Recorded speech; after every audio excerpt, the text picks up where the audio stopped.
And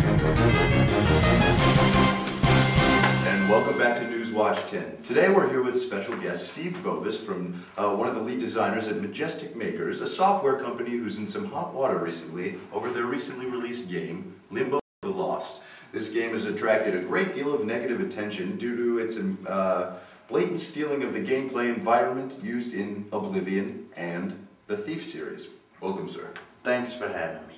Alright, well your company has been accused of ripping off several games in the industry. Hold on now, can I just say something here? Okay, is stealing in video games really an issue? Okay, now just take a look at video game history, for example. The game Pong. You played Pong, haven't you?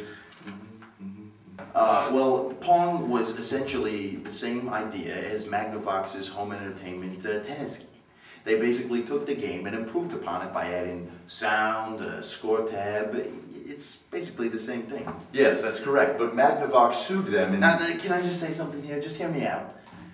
Another example of a game was Asteroids, which borrowed heavily from Computer Space, as you might recall, the first video game ever.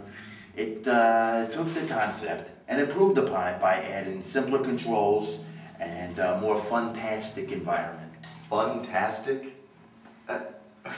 Okay, well, you do realize, though, that a big part of the video game crash of 1984 was that there were several different gaming systems that were all ripping each other off and producing the same games.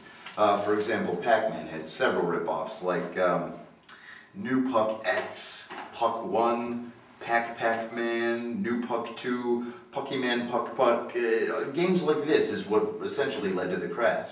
Ripping off games never generates good results. Okay, now you just mentioned the crash, but I think you're missing the key figures here, okay? Now, think about it this way. There are certain elements that are going to be the same in every game. Now, think about it this way.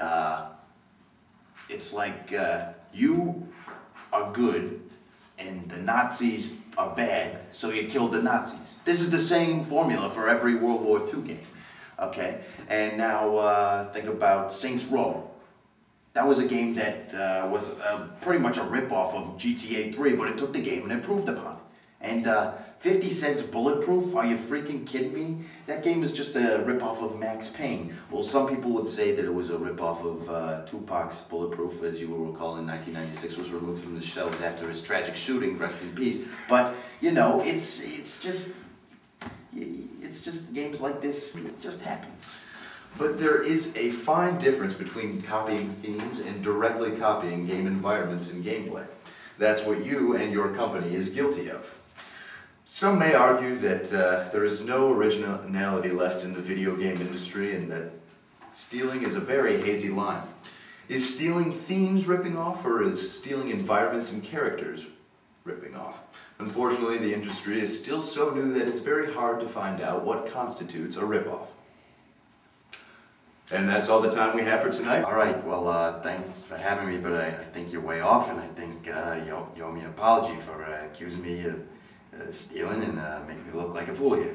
For Games in Society, I'm Bill Parchesi. Thank you very much.